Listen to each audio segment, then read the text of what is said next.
Melinda Marra, how are you today? I'm good. How are you? I'm really good. I can't complain. It's a good Saturday. Yes. How's life? Good. Yeah? Yeah, the weather's good. It is good. Actually, for December, Yeah. It is beautiful. Especially, I'm from New Jersey. Compared to that, this is like amazing. It's amazing. So we'll get started with who you are and what it is you do here at Redemption. Well, my name's Melinda, and I'm a psychiatric mental health nurse practitioner. And what that means is people who need to get either diagnosed or have treatment for mood disorders, trauma disorders, that kind of stuff, they come to us, and then we help manage their medication. Cool. And then I want to get into later everything that looks like, who you treat, all of that. But I want to start with you and who you are. So where are you from originally? Are you from Arizona? I'm not. I actually grew up in Minnesota since I was 8. Cool. And then I graduated from the University of Minnesota. Mm-hmm. And then how did you transition over here? So getting my bachelor's degree, my nursing degree, my BSN, our senior year at University of Minnesota, one of my friends in a lecture just kind of leaned over and said, "Hey, Melinda, after graduation, you want to move to Arizona?" Mm-hmm. And I leaned back and I said, "Sure, I'm kind of sick of these winters." Yeah, and that's all it is. That's all it is. So we flew down before graduation, actually, and maybe in April or something. And we visited some of the hospitals here, talked to some of the managers. I ended up asking a manager, what kind of things they have, what kind of programs for new grads. And we interviewed each other, and she says, "Do you happen to have a resume?" I said, "Yeah, I do." And I handed her my resume, and she says, "Well, when can you start working?" And I said, "Well, I graduate in May. I take my boards in September. I'm going to backpack Europe for a couple months. I'm going to spend the holidays with my family." I said, "So how does January sound?" And she says, "Great. I'll talk to Human Resources." So I, after Christmas, packed up, came down here, and that was... I graduated in 2002, so I started in January of 2003 at Good Samaritan. It was. Now it's Banner University. Cool. Medical Center. And how long were you there? About 15 years. Awesome. And what was it like? It was great. I spent about 2 years on the med-surg floor, and then I switched to resource, where you come in every night and they kind of assign where you're going to be. I did everything. It's kind of like a floating nurse. It is. It's a float nurse, a float pool nurse. So I did everything from, the emergency room, and I did postpartum, NICU. I did all the med-surg floors, ortho, oncology. I was even a SWAT nurse, fill-in. So if someone couldn't start an IV or get a NG tube down, they just call me. You were the lady they'd call. Yeah. Mm-hmm. That's super cool. And then what was the best part of that job? I think it was just learning everything. I was a person who ran into everything, anything, wound care. I mean, they offered everything. I got so much experience, right? And that really helps you in every aspect of nursing. And for 15 years, Right, yeah, so lots of experience. Yeah. So I know you obviously eventually end up here at Redemption Psychiatry, but I understand you also worked at jail. So can you explain how that happened and how that affected you? Yes. So when the whole time I worked full-time at Banner, I also had a registry job where I could do as needed, or what we call PRN, floating around the rest of the valley. My agency asked me if I was willing to work in the jail, and I said, yeah, of course. So I started working there, and then eventually I ended up kind of going full-time at the jail and as needed at Banner. So I worked at the jail about 4 years full-time. And how did you like it? I did. Yeah. I did. What was it like working there compared to a normal hospital? Ironically, you're safer. Okay. Because a nurse can only be with a patient with an officer. And in the hospital, a patient can jump up, run around, attack, and you're just the staff. Your staff is just around there. you always have an officer with you. So I actually felt safer and I could do my job and just concentrate on my patients. Yeah. And then what caused the change? Why'd you leave there and opt for what you do now? So I was seeing a lot of our veterans come in the jail from untreated PTSD, meaning they just wanted to sleep or they just didn't want to go to sleep.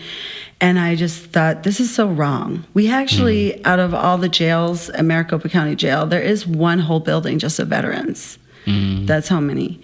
And I just felt like they wrote a blank check of their lives to America, and then this is where they go. I just didn't think that was appropriate. But the first time going through school almost killed me, so I was hesitant to go back to school. However, a tragedy struck where a really good friend of mine from when I was 12 years old, and then I was about 37, she completed suicide. And when was this?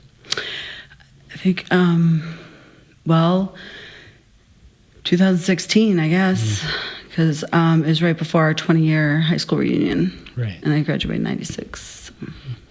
And then from there?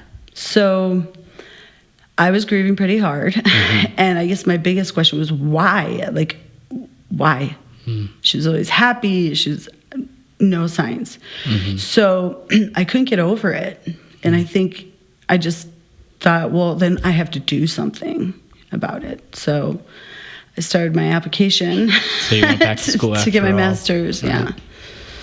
And so that's why I also treat adolescents, because I feel like if I get them sooner, get to them sooner, then maybe I can prevent. Right. So that's why you specialize in vets and in adolescents. Yes. What's it like working with those populations? Well, with the veterans, I feel like they, especially here in Arizona, we had a lot of media coverage about our VA. It was on the news. It was just, we were talking about care, and there finally was action that was signed in, for law, that they are allowed to go to community care outside the VA. Yes. Right. And so I wanted to be there for them. So when I do have them come in, they feel like they were hopeless, but now they're hopeful. Right. Because we have a lot of advanced treatments here. And so I feel like when they walk out of my office, they have a ray of hope. Hey, there's another option. There's other solutions, yeah. Yes. Because a lot of people, so we have ketamine and TMS here. Yes. A lot of people, I know, before I started working here, I had heard about them maybe once. Yeah. Before, and now, of course, I deal with them every day. Yes. Can you go into, we'll start with TMS, what that is and why you use it for vets? Yeah, transcranial magnetic stimulation is just, most people are familiar with MRI machines. They use magnets. We use a magnet coil that just basically opens up the communicators on the nerves. So in the areas of the brain that depression, anxiety, PTSD, insomnia lie, you can actually use those pulses to open those up so they communicate better. So my first thing I'd like to do when they come in, no matter what medications they're on, is start with the TMS, and then ketamine also does that. However, I do definitely want to start with the TMS to see our baseline once we know when those communicators are open, how well the meds are working, and if I need to change them. Right. And so when you have vets come in, have they usually been through the ringer, gone through a lot of other care? Some of them are shut-ins. They only came out of their house to come to our initial visit.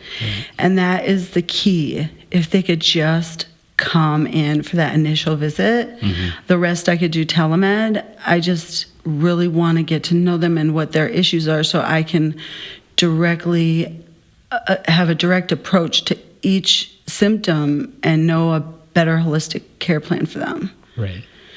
Yeah. And then what about ketamine? Ketamine is used, so with trauma, we usually use EMDR, and we can get into that if you'd like. Yeah, but that, I would love to, actually. Yeah, that you can do outpatient. However, processing trauma is very difficult. So what ketamine does, it's kind of like, I think of it as a Control-Alt-Delete for your brain. It kind of like resets, so you're not way low or way high. You're just kind of like in a space. Right. Like a blank space. And that helps to let them process the trauma. So it's not as anxiety ridden to get through it. Because if I call it the trauma tumor, if your trauma just sits there, it ends up like just eating you alive. So we try to process that out, and a therapist can be in there with them, or they can have a ketamine treatment and the next day see their therapist. Right. So what about adolescents?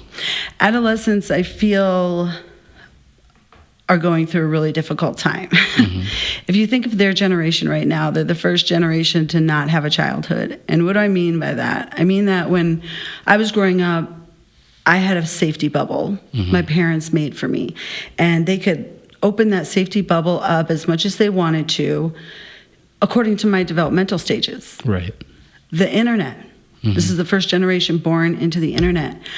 I don't know what I would have Googled if I was 8, 9, 10, 11, or 12, but I know it wouldn't be good. Right. And I also know that I wouldn't have been developmentally ready to receive that information. Process it in a healthy way. Yeah. Then when they're trying to develop their sense of self, the social media like buttons come around. Right. When I was a kid, when the school year ended, I got 3 months away from my bully. They don't get that. Right. It's 24/7. And then when they're trying to like develop relationships, we lock them down for a pandemic. Right. So they don't even want their driver's license at this point. They don't want to turn 18 and be an adult. They are so scared of the world because they know too much. Right. Video games, right? Adults are talking to them. You should never be talking to an adult. Yep. Because you're developmentally not ready. I remember when I was in middle school, so like 10 or 12, and I remember playing with Call of Duty, which is like, a shooter game, and I remember one of the guys I played with, he was like 45. And luckily he was a really chill, really good guy, but I've heard stories from friends where like they just encountered things that a 12-year-old probably shouldn't have encountered in those voice chats. Yeah, and well, here's my thing. I wouldn't go up to a 12-year-old and say, hey, you want to go play basketball? Like, that's inappropriate, right? So why is it appropriate online? To go play video games? Because you still have a different communication level. You still have a different developmental. You're using different verbiage. Right. And it was different before, like, voice chats and everything, but now it's like you're actively talking to them. You're actively talking to your child. Yeah. And with everything that's going on with grooming, and I mean, I'm not going to get into even anime, a lot of, they try to, wherever children are, they're going. Right. And so it's just, think about their nervous systems. Never get to relax. I always tell them, I say, you won't believe this, but when I was a kid, the 5 channels on TV at midnight. That was it. Saturday morning cartoons. Yeah, they played the national anthem and it was over. We had no communication with the world. And also social skills. I mean, I had to go to my neighbor's house and knock on the door, and the dad might answer. So I had to learn to talk to every household member face to face. Right. Socially, they're just like really scared and anxious. Right. So anyway, I just kind of address all those things. How do you deal with that? With people with kids who are sort of having environment overload? Well, I do talk to the parents a little bit about options. There's great resources. I could put one on at the end of the podcast. But also that we have to take their role back down to their actual age. Right. So like if I'm dealing with a 12-year-old, I say, okay, let's go back to you just being 12. Right. You know, if someone's asking you your political opinion, you should just say, I don't know, I'm 12. Yeah. Like I don't care. Right. It's and not you don't my have to. And you don't have to worry about that. Right. You get to be an adult for the rest of your life. Enjoy your childhood, just like take it down a notch. And that usually they just almost, you could see the relief go right off their face, like someone understands. Yeah. Their nervous systems never get to relax. And that's, I think, the biggest thing is we need to kind of let them be kids. Right. So we already talked about ketamine and TMS. I know that you as a provider do a lot more for care than just prescribing. So I really want to talk about that. If you have, let's say, a suicidal teen come in, what happens there? Well, I first explain where suicidal thoughts come from because they're really not their personal thoughts. It's their reaction to their nervous system. So I always give education on the nervous system because we all learn about our teeth, right? We learn how we maintain them and we brush them. If there's pain, we're not scared because we know where to go. Someone who is the only person that can help you with a cavity repairs it. They hand you tools. You go and use those tools every single day for the rest of your life, and your reward, you get to keep your teeth. Right? So what I do is I say, I'm going to explain what the nervous system does, how it gets depleted, how we repair it, and how we maintain it. And again, the light bulb goes off. Oh, it's not me. I'm like, no, it's not you. Everyone knows about diabetes, right? So I always say, if I had 100 diabetics in a room and all at the same time, their blood sugars go down, I would expect to see the same handful of symptoms in, say, a 40-year-old woman as well as a 14-year-old boy, right? All of them would have the same kind of handful of symptoms. Well, that's the same with the neurotransmitters.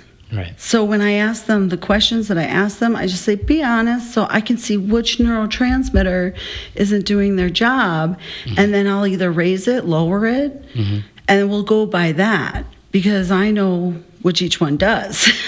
So they really like that. They really like that I'm talking to them on like a sincere level, a sincere, genuine level that I really want to help. And so then what does that help look like? Okay, so the nervous system, I usually draw them a pie chart where it's a little sliver of the medication. I explain to them that the nervous system is a communication system. Think of two cell phones talking together and you have 5G communication. You can use all those functions, whether it's Netflix, Google Map, FaceTime, right? If you only have 2G, you can't use all of these functions, right? So I say your nervous system's the same thing. And it's at 2G. And it's always going to do survival over comfort, meaning it's always going to keep your temperature stable. It's always going to keep, your heartbeat and things. But you might not be so comfortable because it doesn't really care about your attention, learning, your memory, your mood, your sleep dysregulation. You can live without the comforts, so it'll always just use its network for the survival. That's all. So between teens and vets, I know you interact with PTSD a lot. Yes. So I really want to get into that. First off, how do you catch it? Like, how do you know PTSD just from a generalized anxiety or just some general depression? So there has to be a traumatic event, and it doesn't have to be experienced by the person. It could even be told by the parents, like, your grandmother died. That could be traumatic. A divorce. Or it could be a combat, seeing your best friend, or holding him. But it doesn't have to be on the battlefield. Does not. And I think a lot of people don't realize that. So they live with PTSD, but they think, because I'm not a veteran who's seen combat, I don't have it. And that's not true. If the symptoms are there after a month of that event, avoiding triggers, flashbacks, nightmares, outbursts, there's all kinds of things that we evaluate. And if those meet criteria, you have PTSD or post-traumatic stress disorder. Is there a screener? I genuinely don't know the answer to this. Is there a screener for PTSD? Yeah. And then is that sort of one of the tools you use? I actually just ask them the questions outright, but we do have one that we have on paper that they can fill out. And also the paperwork that they fill before they come gives me an idea of which areas probably are going to be something of a concern that I would like to improve on. Well, yeah, I think that's a big advantage of them is like having PHQ-9s and going through the whole clinical history. And like when I'm talking to patients, like it's one of the things I explain out because everyone's like, oh, I don't really want to do paperwork. And I get it. I don't really want to do paperwork either. But the reason that we do it is so that the provider, like you, can read through it in advance, and then that way you guys don't have to have 3 1-hour sessions of yes or no questions. You're Correct. up to date. You know what's gone on. You know what worked, what didn't. And you guys can actually talk about the present genuine issue. That is correct. So if I didn't have the paperwork done, it would be a very long session. Right. This way I go through it before, so I kind of can, I do go over everything, but I just feel like I know what things I probably should focus on with our time. Right. Very interesting. So, when you first joined Redemption, I really want to get into this story. I know we kind of veered away from that part of the conversation, but I just feel like I want to get back to that. Can you please explain how you found Redemption and just what the first 1.5 years was like? So when I was in my master's program, I had to have a preceptor, which is where you follow someone who's in the field you're going to be in, and the position you're going to be in. So I knew a couple providers already here because I worked with them at Banner in the mental health area. So I said, could you be my preceptor? And they did. I had to do 500 hours or something total, but I just did a few hundred with these providers, and we did different areas in the valley. But I really loved how Redemption is managed and the people. And I worked all over the valley. I worked on trauma centers where where they had 12 floors. I would float all over. And every time I worked, people say, Melinda, where's your favorite place to work? And I said, well, patients are going to be patients. That's why we're here. I said, everything is management.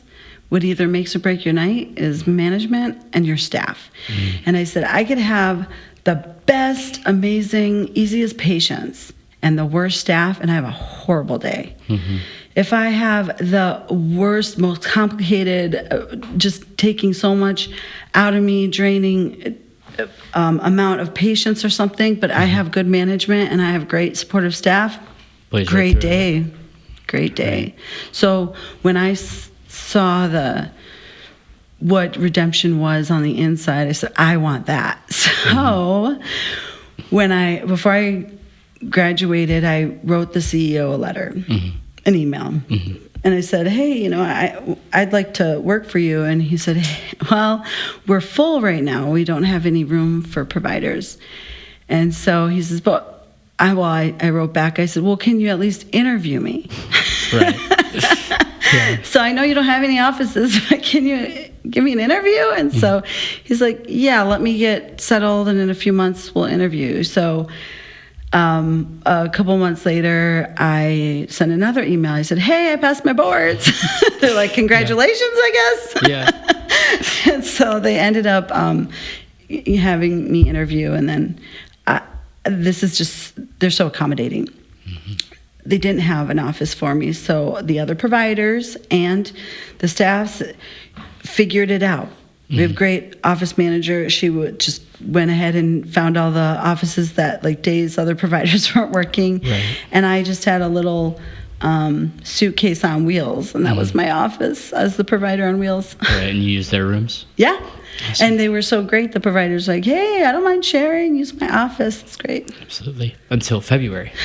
Yes. February, this opened, and prior to it opening, Heather had called me and said, hey, you want to come pick your office? It's like, yes, please, thank you. Yeah. So I kind of bulldozed my way in, but there's a reason. I knew the grass is not greener on any side here. Like most people bounce around, and I just was like, I have bounced around. Right. I've been doing this for 20 years. I've been a nurse for 20 years. Like, I know a good thing when I see one, so that's why I chose Redemption. Cool. I was going to wait. Yeah. So, do you have, I guess first off, where do you go from here? Are you here to stay? I am. I will be retiring here. So I guess I'm here for about 25 years. I don't know. Right. Yeah. This is where I'm going to stay. And the one great thing about Redemption, and you know this, about the Fridays, is you have an idea. Yeah. Comes to fruition, doesn't it? Yeah, it does.